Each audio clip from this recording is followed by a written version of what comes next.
Welcome, good morning, and welcome sa ating video recording message para ito sa ating every Sunday weekly recording para sa lahat ng nagmamahal sa Diyos. Ito po kasi ang ginagawa natin bawat Sunday para maihatid po namin yung pure Word of God sa lahat ng naniwala at sumampalataya sa ating Diyos na buhay. Ako po si Pastor Danny Gumira. Kami po ay bumabati kasama ng aking asawa si Pastora Emily, aming anak si Abigail. Sana po ay ang bawat isa ay nasa mabuting kalagayan. Ang bawat isa po ay on fire na nagmamahal sa ating Diyos. Higit sa lahat gumagawa sa mga bagay na pinagawa ni Lord. At sumagang ito, pag-usapan po natin ngayon ang parents' best legacy to their children. Ano po ba ang mga magandang ipamana natin sa ating mga anak? Natural po yan sa mga magulang na mag-isip talaga ano pa pwedeng iiwan sa kanila at ipamana sa kanila, mga kapatid. Ito pong message na ito ay subaybayan niyo po hanggang sa katapusan dahil makikita po natin yung biblical best legacy to our children. As parent din, ako po isang magulang, ay ito po itinuturo ko po at i-share ko po at binahagi ko sa bawat isa. Ito po ay ginagawa ko po sa aking pamilya, sa aking anak, mga kapatid, dahil meron po akong isang anak, nag-iisang anak na regalo ng Diyos sa amin, sa aking asawa, sa Pastora Emily, mga kapatid. Sabi po dito sa Deuteronomy chapter 6 verse 1 to 7, ito po ang pagkasabi ng Bible. The Lord told me to give you these laws and teachings so you can obey them in the land He is giving you. Soon you will cross the Jordan River and take the land. Mga kapatid, and if you and your descendants wants to live a long time, you must always worship the Lord and obey His laws. Mga kapatid, verse 3, pay attention, Israel, our ancestors worship the Lord, and He promised to give us this land that is rich with milk and honey. Be careful to obey Him, and you will become successful and powerful nations, is the Lord. Verse 4, Israel, remember this, the Lord and the Lord alone is our God. Verse 5, love the Lord your God with all your heart, with all your soul, and with all your strength. Never forget this command that I am giving you today. Verse 7, and tell them to your children over and over again. Talk about them all the time whether you are at home or walking along the road or going to bed and at night or getting up in the morning. Mga kapatid, ang pag-usapan po natin is parents' best legacy to their children.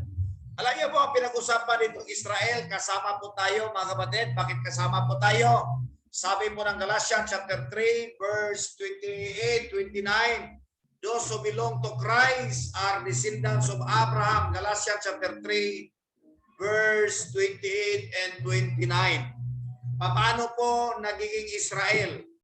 Ano po yan? Si Abraham, anak niya si Isaac, at ang anak ni Isaac si Jacob at si Esau. Si Jacob meron pong 12 anak, mga kapatid. Si Jacob po ay nagkaroon po siya ng personal encounter with the Lord at the Mount Peniel, mga kapatid, at doon po pinalitan ang kanyang pangalan from Jacob to Israel. So sino si Israel? Si Jacob. Ito ay si Jacob. Sino si Jacob? Anak ni Isaac. Sino si Isaac? Anak po ni Abraham. Ngayon, paano tayo nakasama dito by His grace? Dahil tayo po ay naniwala kay Kristo, tayo po ay kinilala ng Diyos sa langit na naging lahi ni Abraham. So tayo po ay apo ni Abraham. So tayo po ay kasama dito sa sinabi, remember, Israel, remember this, the Lord and the Lord alone is our God. Ito yung command. Mga kapatid, love the Lord your God with all your heart, with all your soul, and with all your strength. Never forget this command. Huwag niyo pong kalimutan ang command na ito. And sabi ng verse 6, until them to your children over and over again. Talk about them all the time, whether you are at home or walking along the road or going to bed at night or getting up in the morning. Mga kapatid, in the Old Testament, ito yung pong command ni Lord. Love the Lord God with all your heart. Sana po'y madibilo po ito sa atin ang totoong pagmamahal sa Diyos. Amen po. And sa New Testament po ay ito po ay lalong pinagtibay ni Jesus. Jesus answered to the religious people dahil ang mga religious people, bibig nila ay sumasamba sa Diyos. Ang bibig nila ay nagpupuri sa Diyos pero ang puso nila ay napakalayo sa Diyos. That is, yun ang mga religious people. Sabi ni Jesus to the religious people, love the Lord your God with all your heart and with all your mind. Mga kapatid, sabi ng verse Matthew 22:38, this is the first and the most important commandment from the Lord. So ano po yung most important and first commandment? The first and most important is to love the Lord, our God with all our heart and mind. Ito po yung utos ni Lord sa Old Testament, pinagtibay sa New Testament at ginawa ni Lord na first and the most important command is to love the Lord. Ngayon po ang aking pong tanong sa lahat ng makarinig sa message nito, even to those people who are watching through via YouTube, ang tanong ko po sa lahat ay talaga po bang mahal natin si Lord? Pakitanong nga po sa iyong katabi, mahal mo pa ba talaga si Lord? Pakitanong po sa iyong katabi, totoo po bang mahal mo si Lord? At napakadaling sabihin po sa ating bibig, pero sabi po ng 1 John chapter 3 verse 18, let us not love the Lord our God with words but in our action. So ang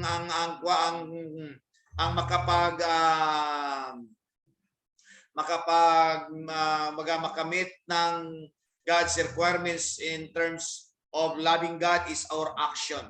Ang ating mga kilos at ginagawa ang magiging prueba, mga kapatid, na patunay po na mahal po natin si Lord. Amen po. Amen po. Kasi kung bakit ginawa ni Lord ng first and most important commandments to love God, because wala pong makapigil sa taong in love. Sa tao pong nagmamahal, sa tao pong umibig, wala pong makapigil.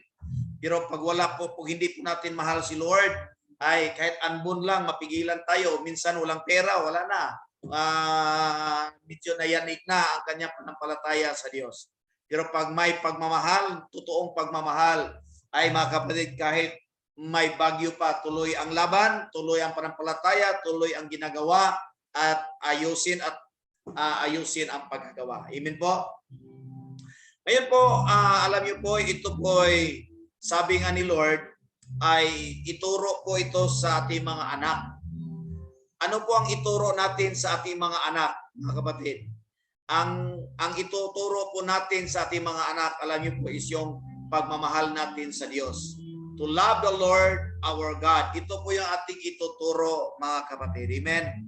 Alam niyo po, ang pinakamaganda at pinaka-effective na pagtuturo, yung pong ginagawa natin. So mga magulang, lahat ng mga magulang, itong message ito ay reminders sa atin. Sa lahat ng gustong mapapasok sa pag-aasawa, ay alam niyo na ang ating gagawin, alam niyo na ang inyong gagawin pag kayo po'y nag-asawa. Ito pong tinuturo ko po sa inyo, kami po sa aking asawa ay regular po namin itong ginagawa sa aming anak. Amen po? Alam niyo po, ano ang sabi ng Lord? Sa verse 6, ano sabi dito? Sa verse 7, mga kapatid, sa verse 7, Deuteronomy chapter 6, verse 7, tell them to your children over and over again. That is Good News, Common English Version. Mga kapatid, sabi dito, ituro po natin kung nasa bahay tayo. Mga magulang, ano po ba ang pinag-usapan natin kasama ang ating mga anak sa bahay? Napaganda po doon ang first priority na mga bagay na pag-usapan para mas lalong mailagay, ma-inculcate in the minds and the hearts of our children. Brothers and sisters, the Lord is to talk about loving God. Brothers and sisters, the Lord is, this is very important in our part and in the part of our God. Napakalaga po ito sa ating Diyos, mga kapatid. Amen po? Alam niyo po mga kapatid, ay napaganda po itong pag-usapan na sa bahay. Ito po ituro ng Diyos na sa bahay po pag-usapan po natin ang patungkol po sa pagmamahal sa Diyos. Mga magulang, ito po ay utos ng Diyos na ituro natin sa ating mga anak. Pangalawa, kung tayo po ay lumalakad, tayo po ay namamasyal, ang sabi ng Bible, walking at the road, walking on the road, ang bagay pong napagagandang unang pag-usapan ay yung pagmamahal sa Diyos. Habang tayo po ay naglalakad, ituro po natin yung mga magandang bagay na atin nakikita doon sa mga anak na dahil po sa pag-ibig at pagmamahal ng Diyos sa atin, tayo nakapagpamasyal dahil may blessing si Lord. Yung pong mga bagay na umuudyok sa bawat kabataan na mahalin si Lord. Amen? Number 3 po, ito, tayo po ay going to bed. Ibig sabihin tayo po ay papunta ng matulog, ay bago matulog, going to bed, pag-usapan din yung kabutihan ng Diyos sa bawat araw para matuto yung mga bata na mahalin si Lord. Amen? And pagising sa umaga, when we wake up in the morning, pagising sa umaga, mga magulang ay kalabitin ang mga anak at ipunin lahat at pag-usapan yung kabutihan ng Diyos, yung pagmamahal ng Diyos. Hanggang mailagay sa puso't isipan ang pagmamahal sa Diyos. Mga kapatid, ito po'y utos ng Diyos sa bawat isa sa atin. Amen po ba? Amen po? Pwede po bang pumalakpak lahat para sa ating Diyos na banal? Praise God. Ngayon, you are the most, alam niyo po mga magulang, parents, you are the most effective teachers in teaching your children in loving God if they saw you loving Him first. Ang napaka-effective na pagtuturo sa ating mga anak na mahalin ang Diyos kung ang mga anak ay nakikita nila na ang mga magulang ay mahal na mahal si Lord. Pero pag hindi makita sa mga anak na mahal din natin si Lord, sa mga kapatid, parang ang hirap ituro. Kaya maraming magulang hindi ito maituro sa mga anak dahil sa totoo, maraming magulang na hindi rin na mahal si Lord. Bakit sa amin po, to God be the glory, purihin po ang Diyos na buhay, ay ito po ay naituro namin at patuloy namin ituturo sa aming anak dahil nakita sa aming anak ang aming pagmamahal sa Diyos. Ang dami po naming karanasan, ang dami po naming mga experiences, kahit mga negative na bagay minsan, mga paninira, pero nakita sa aming anak na tuloy ang aming pagmamahal, tuloy ang aming paglilingkod sa Diyos. That's why aming anak, pag tanungin mo siya ngayon, gusto rin niyang maglingkod sa Diyos, gusto niyang magpastor, bagamat kasi kanyang nanay, ang kanyang mother, aking asawa, teacher sa public school at the same time pastor. Siya po ang ordained pastor natin sa Zamboanga City. Ako po ay licensed mechanic, auto mechanic. Mga kapatid, at the same time nagpastor. So aking anak gusto niya ay magpastor at the same time meron po siyang isang kursong matapos daw. According to her, ay gusto niyang maging lawyer, to God be the glory, at magpastor. Dahil gusto niyang gayahin ang aming ginagawa na may ang pagmamahal sa Diyos. Amen po. That's our prayer. And that's na kami po ay tuwang-tuwa dahil mayroon na po siyang pangarap, dalawa, maging lawyer at magpastor dahil mahal niya si Lord. Amen? Amen po. To God be the glory. Ayan po, ano po ang sabi ng Proverbs chapter 8 verse 17? Proverbs 8 verse 17, I love those who loves me, says the Lord. No? Alam niyo po mahal ni Lord lahat ng tao sa mundong ibabaw. Pero, mga kapatid, yung pong mga taong natutong magmahal kay Lord, mayroon pong special care, special favor, special concern, special touch si Lord doon. Tingnan niyo po sinabi ng Proverbs 8:17, I love those who loves me. Totoo po yung mahal po ni Lord lahat ng tao, pero yung special care, special favor, special blessings, wala sa mga taong hindi nila mahal si Lord. Doon po ito maibuhos ni Lord sa mga taong natutong nagmahal sa Diyos. Kaya nga sabi ni Lord, mahalin natin si Lord at ituro sa ating mga anak para ma-experience itong special favor, special care doon po sa ating buhay at sa ating mga anak. Amen po. Ngayon, meron po akong iiwan sa inyo, mga kapatid. The benefits of our children in loving God truthfully. Kung totoo po, seriously, ang ating mga anak ay matutong mahalin si Lord, na iutos ng Diyos na ituro natin sa ating mga anak nasa bahay tayo, pag tayo po'y naglakad sa daan o namasyal, or kung tayo papuntang matulog o sa ating pagbangon sa umaga, ay pag-usapan po natin at ituro yung pong pagmamahal sa Diyos. According to Deuteronomy chapter 6 verse 7. Ano po ba ang mga benefits kung ang ating mga anak ay matutong magmahal sa Diyos? Ito yung best legacy. Mayroon na po silang magandang pamana na ma-receive pag sila'y matutong magmahal sa Diyos. Number one po, ito po ang sabi ng Bible. In 1 Corinthians chapter 16 verse 22. Ulitin ko po. Unang Korinto 16 talata 16, mga kapatid, in verse 22, versikulo 12. Ang sabi ng Bible, if anyone doesn't sincerely love the Lord, he will be under curse. Ano po mangyari sa tao na hindi niya love si Lord? Lahat ng tao, bata o matanda, mga kapatid, ang buhay niya ay under curse. Alam niyo po ba yung buhay under curse, life under curse, that is a miserable life. Miserableng buhay. Maraming tao, marami na po tao kung mga nakilala, mayaman, maraming pera, pero miserable ang buhay. Bakit po? Hindi nila love si Lord. Walang time kay Lord. Maraming taong nabuhay, miserableng buhay. Ang ibig sabihin doon is living a life under curse. Alam niyo po ba, pag ang tao ay matutong mahalin si Lord, magkaroon siya ng living a life free from the curses of life. Magkaroon mo siya ng buhay malaya sa sumpa. Tingnan natin yung mga buhay ng iba. Mga kapatid, ang sipag naman. Pero ang daming kaguluhan, iba't ibang klaseng negative na nangyayari sa buhay.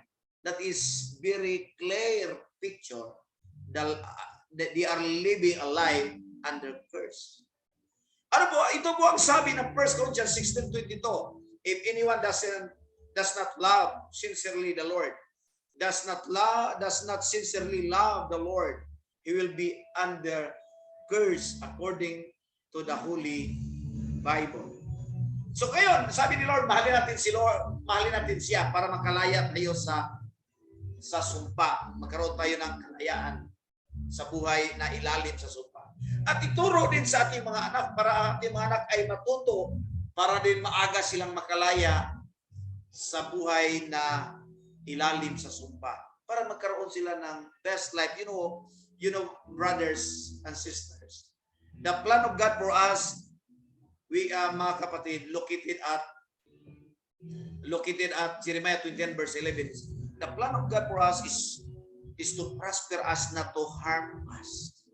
But that is the plan of God. That is God's perspective to each and every one of us. God's perspective. But the process of the plan, mga kapatid, the process is to love. Number one is to love God. Para hindi ho tayo magkaroon ng buhay na yung puno ng kalungkutan, puno ng bighati, life under tribulation.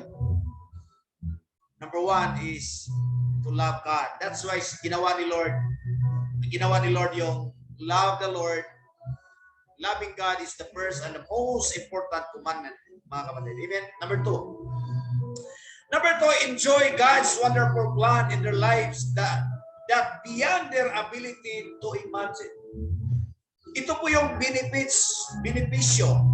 Pag ang tao ay natutong mahalin si Lord, they will enjoy God's wonderful plan in their lives. Yung mga kabataan pag natutong magmahal sa Diyos, beyond their ability to imagine. Ulitin ko po, beyond their ability to imagine. Ito po ang sabi ng 1 Corinthians chapter 2 verse 9. Brothers and sisters in the Lord, ito yung sabi. This is why the scripture says, things never discovered or heard of before, things beyond our ability to imagine. These are the many things God has prepared for all His lovers. These are the many things God has prepared for all His lovers. Mga kapatid, pag ang tao po'y ma-in love, matutong immediate mahalin ang Diyos. Mga kapatid, they will enjoy God's wonderful plan in their lives that beyond their ability to imagine. Wow! Pero mo mga kapatid, pag ating mga anak natutong magmahal sa Diyos, marami pong bagay na hindi kayang isipin ng iba. I-prepare, ihanda ng Diyos para sa taong natutong magmahal sa Kanya. That's why dito ko po lubos na intindihan bakit ginawa ni Lord ang most and first and most important commandments to love God. Bakit? Number 1, maputol agad yung pong sumpa ng buhay. Number 2, ma-enjoy po natin God's plan na hindi kayang isipin ng iba. To God be the glory, I have simple ordinary sa iba, pero sa amin ay malaking testimony. Dami po ngayon na to God be the glory, ang dami hindi kaya nila isipin na kami po ay pinagbala ni Lord. 2 bahay, 2 sasakyan. Ay ordinary lang po kami, mga lingkod ng Diyos. Kami po ay naglilingkod na sa Diyos ng tutuhanan. Hindi nga po kami kilala sa kahit saan. And even sa mga wala akong alam lang po namin ay nakilala kami ng Diyos, pero hindi kami kilala sa ating lipunan. Pero we enjoy God's blessings, and maraming sabi hindi nila kayang isipin, pinagpala kami ni Lord. Meron pong nagsabi kahapon na hindi bago in 3 months agad na 3 months lang po ay nabayaran po namin aming Toyota Innova. In 3 months time, nabayaran. To God be the glory. Hindi kayang isipin, hindi kayang unawain, hindi kayang beyond their ability to imagine. Yung mga bagay na gagawin ni Lord, ipiprepare ni Lord sa buhay ng mga taong natutong ibigin at mahalin siya. Amen po. To God be the glory.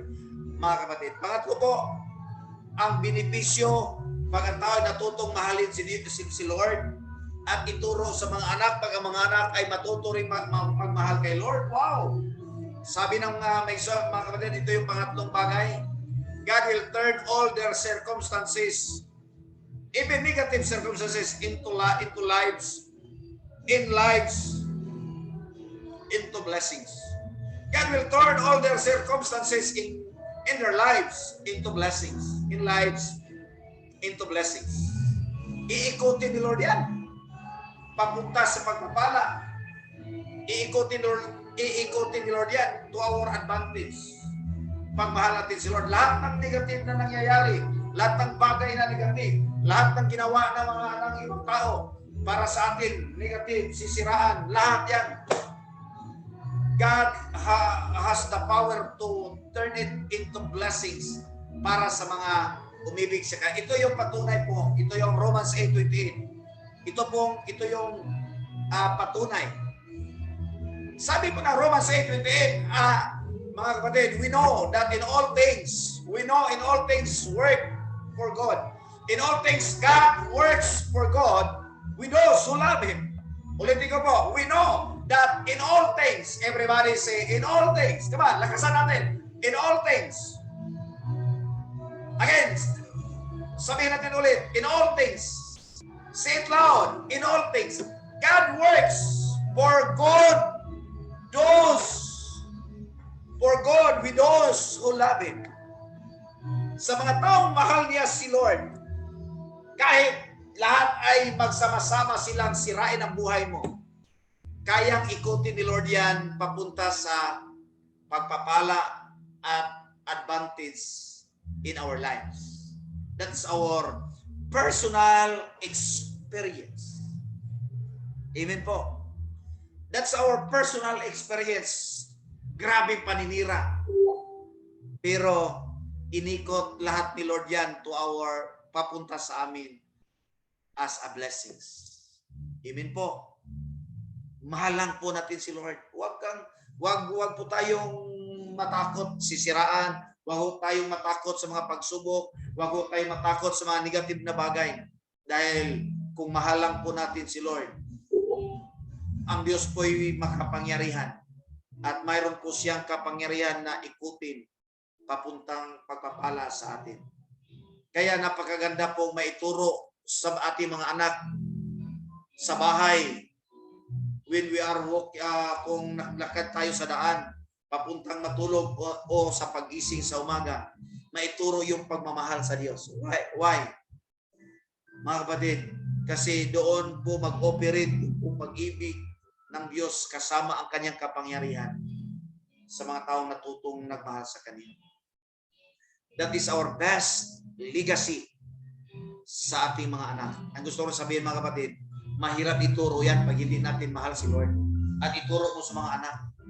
Ang hirap, hindi makita sa mga anak, nagpipray tayo. Hindi makita sa anak na tayo'y nag-worship kay Lord. Hindi makita sa anak magta-tithes. Paano sila turuan mag-tithes? Alam niyo po, to God be the glory, aming anak ay ngayon ay siya po'y fully 100% tithers. Kaya may nag-bless ko sa aming anak weekly, nagbigay ng 1,000 per week. You know why? Kasi natuto siyang mag-tithes. Hindi na ho mag-struggle, hindi na ho problema sa aming anak yung tithes and offering. Alam niyo po kung magkano ang kanyang tithes.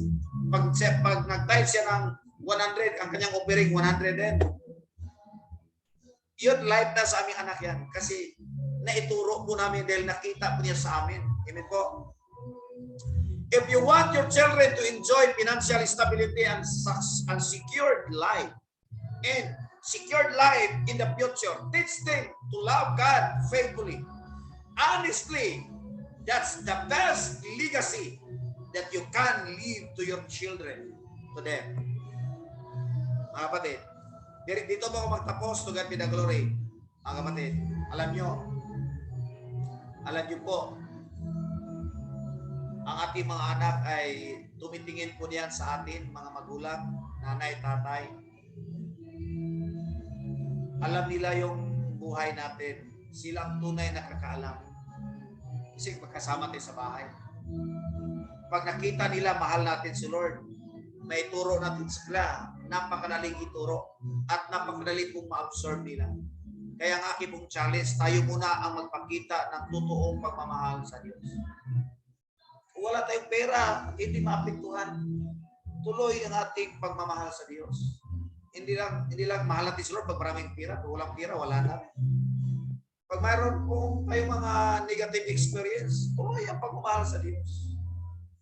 Si Pastor Danny po, hindi pa ako perfecto. Dami ko po pagkukulang, minsan mga lapses sa buhay. Pero ang alam ko po ay mahal ko si Lord.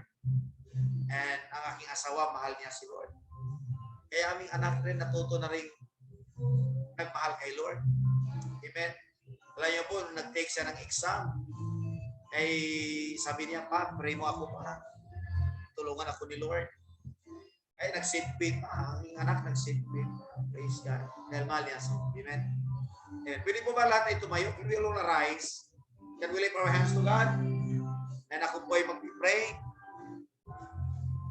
Come on, just close your eyes and I will po ay manalangin. Isipin muna natin, sino po bang mahal natin? Sana po ay ang sagot natin, si Lord ang mahal natin. Panginoon, ang aking pong panalangin sa bawat isa, Lord, na maging klaro, maging malinaw sa amin na ikaw ang ikaw aming first love, ikaw ang pinaka priority at sentro ng aming buhay. Sa lahat ng may mga negative experiences, bless them all, lahat ng mga magulang, bigyan sila ng kalakasan na maituro sa mga anak ang pagmamahal sa iyo. I pray, Lord, that every one of us, Lord God, matutong mahalin ka buong puso, buong kaisipan, buong lakas. And they will enjoy, God, all your promises. Sinabi niyo po sa banal na kasulatan. Bless them all, touch them all. In Jesus' name we pray. Amen. Amen. God bless you po. God bless you po. God bless.